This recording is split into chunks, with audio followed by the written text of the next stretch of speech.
Everyone, welcome back to the channel. आज की video में फॉर्मेशन ऑफ स्टेट्स और यूनियन टेरिटरीज़, ये पॉलिटी का जो इम्पोर्टेंट टॉपिक है, इसको कवर करेंगे।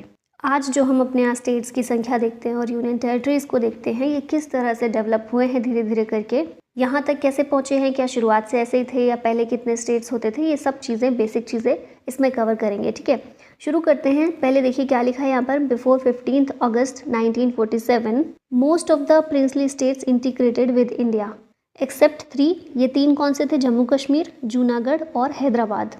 अब जब मॉडर्न हिस्ट्री पढ़ते हैं, आज़ादी की लड़ाई पढ़ते हैं, तो देखते हैं हम लोग 15 अगस्त 1947 भारत को आज़ादी मिली थी। और जो प्रिंसली स्टेट्स हुआ करते थे पहले, उनको ये ऑप्शन दिया गया था ब्रिटिशर्स के द्वारा कि या तो वो इंडिया के साथ शामिल हो जाएं या पाकिस्तान में शामिल हो जाएं।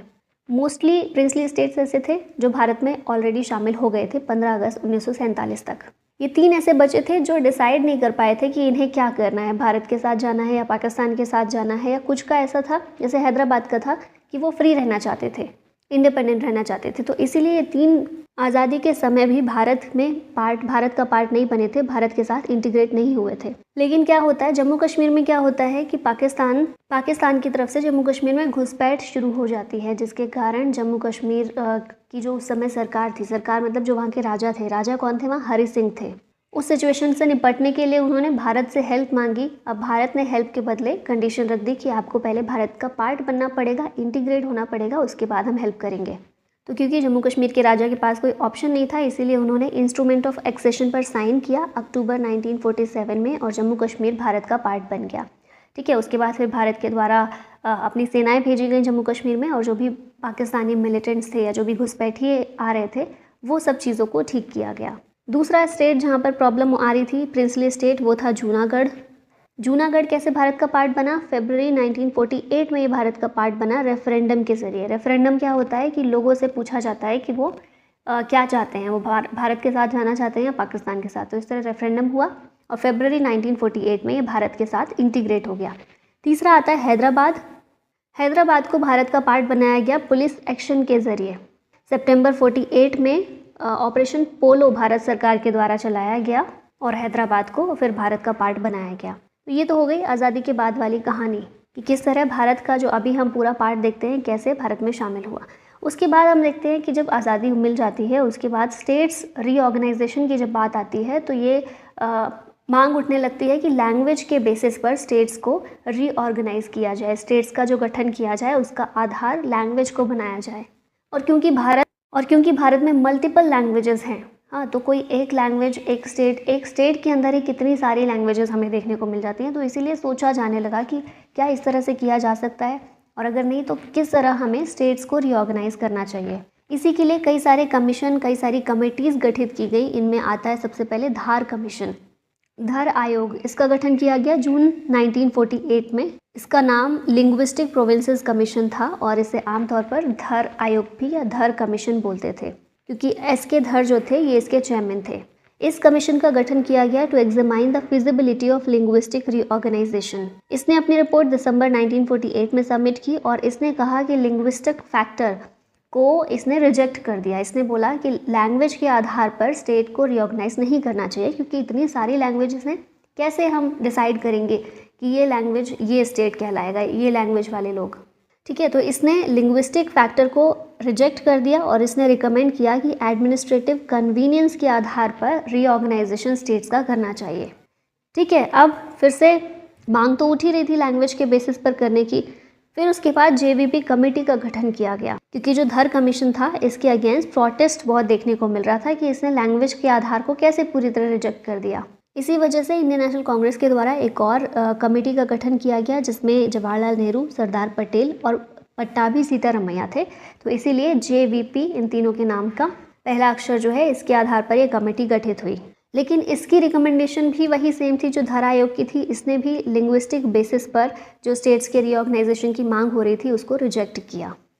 ठीक है, अब ये तो 1948, 1949 ये बातें चल रही हैं। अब आता है 1950, 26 जनवरी का दिन। क्या हुआ था इस दिन? हमारा संविधान लागू हुआ था। तो हमारे संविधान लागू जब किया गया था, तो उसमें किस तरह से आधार बनाया गया था स्टेट्स को, क्योंकि स्टेट रीऑर्गेनाइजेशन किस तरह किया जाए ये चीज़ तो डिसाइड हो नहीं पा रही थी। तो हमारे संविधान में टेम्पररी बेसिस पर स्टेट्स को रीऑर्गेनाइज किया गया 4 कैटेगरीज के अंदर। ठीक है, 4 कैटेगरीज देखिए ये हैं, पार्ट ए, बी, सी और डी।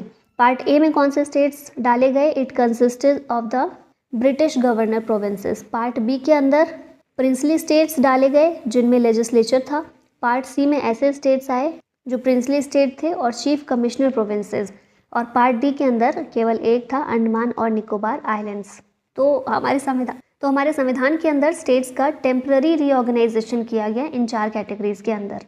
50 में लागू हुआ। अब धीरे धीरे मांग तो उठ ही रही थी कि लैंग्वेज के बेसिस पर ये सब किया जाए, और यही मांग और ज़्यादा एग्रेसिव मोड पर तब चली गई जब आंध्र प्रदेश में पोट्टी श्रीरामुलु ये अनशन पर बैठे। 56 दिनों की इनकी अनशन था, इनका हंगर स्ट्राइक थी, और इसी स्ट्राइक के चलते इनकी डेथ हो जाती है। अब ऐसा कुछ हो रहा है देश में कि कोई अनशन चल रहा है या कुछ ऐसा चल रहा है और उसमें डेथ हो जाए किसी लीडर की, तो एक बहुत बड़ा मुद्दा बन जाता है। तो वैसा ही हुआ। 56 दिनों की भूख हड़ताल के बाद पोट्टी श्रीरामुलु की डेथ हो जाती है। आंध्र प्रदेश में ये मांग कर रहे थे कि लिंग्विस्टिक बेसिस पर आंध्र प्रदेश का गठन किया जाए। ठीक है, मद्रास स्टेट था ना पहले, तो मद्रास में से जो तेलुगु स्पीकिंग लोग हैं उनको अलग करके आंध्र प्रदेश बनाया जाए, ये इनकी मांग थी। कब था ये? अक्टूबर 1953 की घटना है। अब इनकी डेथ हो जाती है। इसके बाद और ज़्यादा अग्रेसिव मोड में चीज़ें चली जाती हैं, जिस वजह से पहला स्टेट जो सरकार के द्वारा, भारतीय सरकार के द्वारा गठित किया गया लिंग्विस्टिक बेसिस पर, वो था आंध्र प्रदेश। तेलुगु स्पीकिंग जो वहाँ की जनता थी उनको अलग करते हुए आंध्र प्रदेश नाम के राज्य का गठन किया गया। अब एक स्टेट लिंग्विस्टिक बेसिस पर बन गया तो फिर बाकी जगह भी ये सब मांग उठने लग जाती है ना। तो इसीलिए क्या किया गया, फिर एक और कमीशन गठित किया गया, फजल अली कमीशन।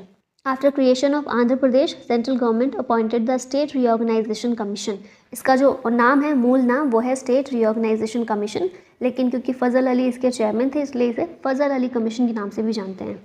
दिसंबर 1953 में इसका गठन किया गया अंडर द चेयरमैनशिप ऑफ फजल अली। इसमें 2 और मेंबर्स थे, एच एन कुंजरू और के एम पनिक्कर। सितंबर 1955 में इसने अपनी रिपोर्ट सबमिट की। It finally accepted language as the criteria for reorganisation.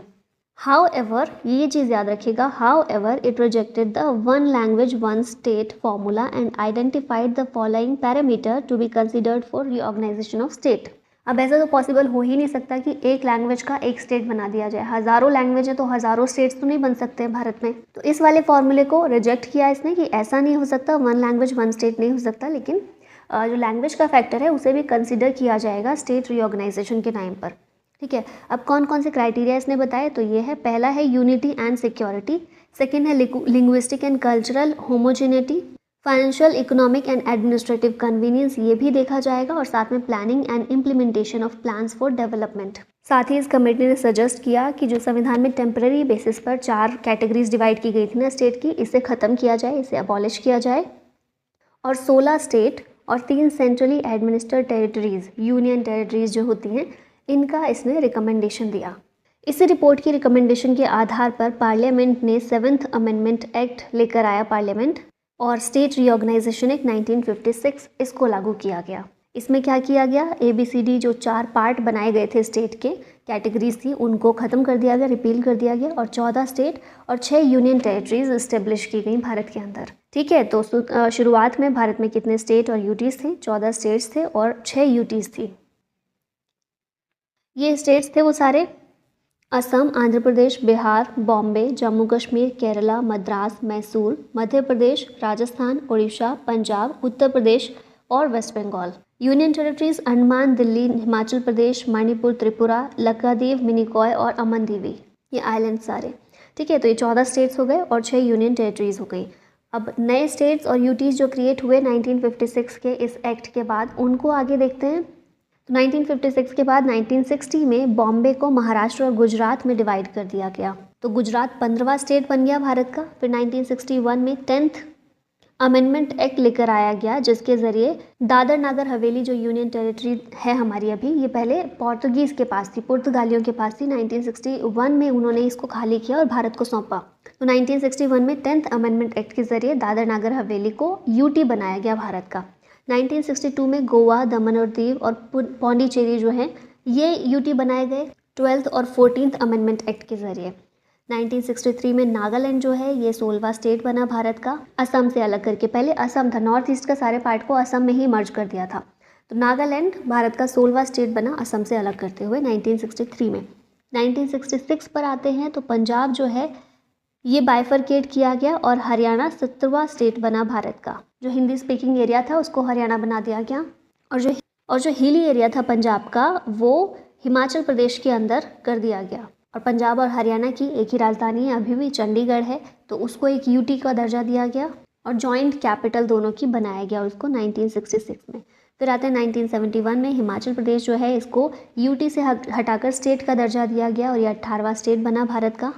1972 दो यूटीज़ थी, मणिपुर और त्रिपुरा, इन दोनों को यूटी से स्टेट का दर्जा दे दिया गया। मणिपुर 19वां स्टेट बना और त्रिपुरा 20वां स्टेट बना भारत का। फिर मेघालय जो है ये असम का सब स्टेट हुआ करता था, इसको भी फुल फ्लेज्ड स्टेट का दर्जा दिया गया और 21वां राज्य ये भारत का बना। और मिजोरम वाला जो पार्ट था और अरुणाचल प्रदेश, इन्हें यूटी का दर्जा दिया गया, ठीक है, यूनियन टेरिटरीज बनाया गया। फिर आते हैं 1974-75 में, तो इस समय 35th अमेंडमेंट एक्ट लेकर आया गया 1974 का और इसके ज़रिए सिक्किम भारत का एसोसिएट स्टेट बनाया गया bye inserting article 2A and 10th schedule. लेकिन फिर अगले ही साल 36th अमेंडमेंट एक्ट लाया गया 1975 में और एक रेफरेंडम करवाया गया सिक्किम को लेकर और सिक्किम फिर उसके बाद भारत का फुल फ्लेज्ड स्टेट बना दिया गया, ठीक है। 1974 में इसे एसोसिएट स्टेट बनाया गया था, 75 में ये फुल फ्लेज्ड स्टेट बन गया भारत का और ये जो आर्टिकल लेकर आए गए थे आर्टिकल 2A और 10th शेड्यूल, इनको रिपील कर दिया गया। फिर आते हैं 1987 पर, मिजोरम जो है 23rd, अरुणाचल प्रदेश 24th और गोवा 25th स्टेट बने भारत के। पहले तीनों ही यूटी थे लेकिन इनको स्टेट्स बनाया गया 1987 में और दमन और दीव ये यूटी ही रहा। फिर आते हैं सन 2000 में, तो छत्तीसगढ़ जो है ये 26वां स्टेट भारत का बना। उत्तरांचल जिसे अब उत्तराखंड के नाम से जानते हैं ये 27th और झारखंड 28th भारत का राज्य बना। छत्तीसगढ़ को एमपी से अलग किया गया, उत्तराखंड को यूपी से और झारखंड को बिहार से अलग करके अलग अलग स्टेट बनाया गया। 2014 तेलंगाना जो है ये आंध्र प्रदेश से सेपरेट करके एक फुल फ्लेज्ड स्टेट बना। 2019 में जम्मू कश्मीर जो राज्य हुआ करता था ये इसको डिवाइड किया गया और बाइफरकेट करके जम्मू कश्मीर और लद्दाख दो यूटीज़ उसमें से बनाए गए। और अभी 2020 में दादर नगर हवेली और दमन और दीव इन्हें एक ही में मर्ज करके एक सिंगल यूटी क्रिएट किया गया है। अब नाम भी टाइम टाइम पर चेंज हुए हैं स्टेट्स के, तो यहाँ देख लेते हैं 1950 में यूनाइटेड प्रोविंस जो था इसका नाम उत्तर प्रदेश कर दिया है और अभी हम यूपी जो जानते हैं उत्तर प्रदेश, पहले इसका नाम था यूनाइटेड प्रोविंस। 1969 में मद्रास का नाम तमिलनाडु किया गया था। 1973 में मैसूर का नाम कर्नाटका किया गया। 1973 में लक्षद्वीप मिनिकॉय का नाम लक्षद्वीप किया गया। 1992 में यूटी ऑफ दिल्ली को एनसीटी का नाम दिया गया, नेशनल कैपिटल टेरिटरी। 2006 में उत्तरांचल का नाम उत्तराखंड हुआ। 2006 में ही पौंडीचेरी का नाम पुडुचेरी किया और 2011 में ओडिशा का नाम, उड़ीसा जो था वो ओडिशा के नाम से इसको चेंज किया गया, इसका रीनेम किया गया। क्वेश्चंस देख लेते हैं कुछ। Who among the following was not a member of the state reorganisation committee formed in 1953। 1953 में स्टेट रीऑर्गेनाइजेशन कमेटी जो बनाई गई उसका पार्ट कौन नहीं था इनमें से, तो ये है option D K N Wanchoo, K M. Panikkar, H N. Kunzru और फजल अली, ये तीनों ही इस कमेटी के पार्ट थे। वांचू कमेटी एक अलग कमेटी है, इस कमेटी को 1953 में फॉर्म किया गया था। It was constituted to suggest a place for the capital of Andhra state. Andhra Pradesh में कैपिटल किसको बनाया जाए आंध्र प्रदेश की, इसके लिए इस कमेटी को गठित किया गया था। It had suggested that the area between Vijayawada and Guntur is best suited for the capital city. ठीक है, नेक्स्ट क्वेश्चन है the 3 parameters suggested by doctor B R Ambedkar for formation of small and big states are. B R Ambedkar ने कौन से parameter suggest किए थे 3 small और big state के फॉर्मेशन के लिए, तो ये 3 हैं पॉपुलेशन, टेरिटोरियल एक्सटेंट और financial self sufficiency. On what basis were states reorganised in 1956 in India, तो रिलीजन के बेसिस पर, गलत लिखा हुआ है आंसर, लैंग्वेज के बेसिस पर 1956 में स्टेट्स को रीऑर्गेनाइज किया गया भारत में। Consider the following statements and select the correct option regarding the formation of states. पहला है statement, in the 1920s the INC had promised that once the country won independence each major linguistic group would have its own province. ठीक है, Indian national Congress के द्वारा ये इस तरह का प्रॉमिस किया गया था। फिर है Nehru and Vallabhbhai Patel were in favour of the creation of linguistic states, और Potti Sriramulu went on a hunger strike demanding the formation of the Andhra state. Third तो हमने देखा ये ठीक है। सेकेंड स्टेटमेंट जो है यहाँ से आप पकड़ सकते हैं, नेहरू और वल्लभ भाई पटेल, हमने देखा था जेवीपी कमेटी जो बनी थी, ये दोनों ही इसमें शामिल थे और इन्होंने फेवर नहीं किया था, इन्होंने रिजेक्ट किया था लिंग्विस्टिक बेसिस को। ठीक है, तो ये वाला गलत हो जाता है, बी गलत है, तो बी यहाँ भी है गलत होगा, बी यहाँ भी है गलत होगा, ए और सी करेक्ट है, ऑप्शन नंबर बी करेक्ट है। In which year Nagaland was created as separated state, तो याद रखिएगा 1963। The state of Meghalaya, Manipur and Tripura, ये कब क्रिएट किए गए थे? 1972 में। Arrange the following in the correct chronological order in which they were formed. ऊपर देखा ना, धर कमीशन सबसे पहले गठित किया गया था, उसके बाद जेवीपी कमेटी और फजल अली कमीशन सबसे लास्ट में गठित हुआ था।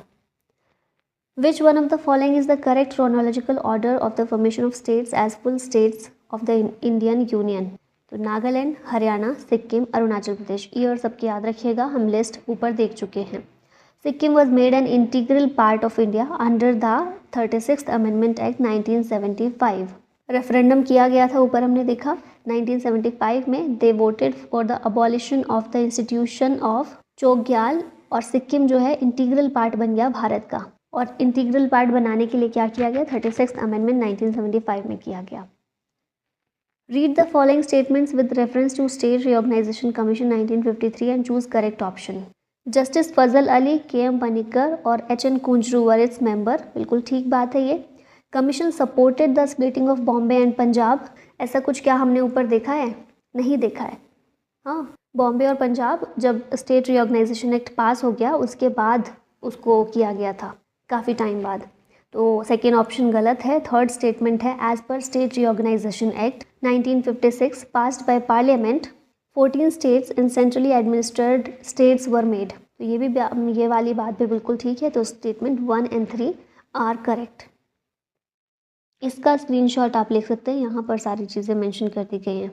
ठीक है, तो बस इतना ही है आज की इस वीडियो में। I hope you liked it. Thank you so much for watching. जय हिंद।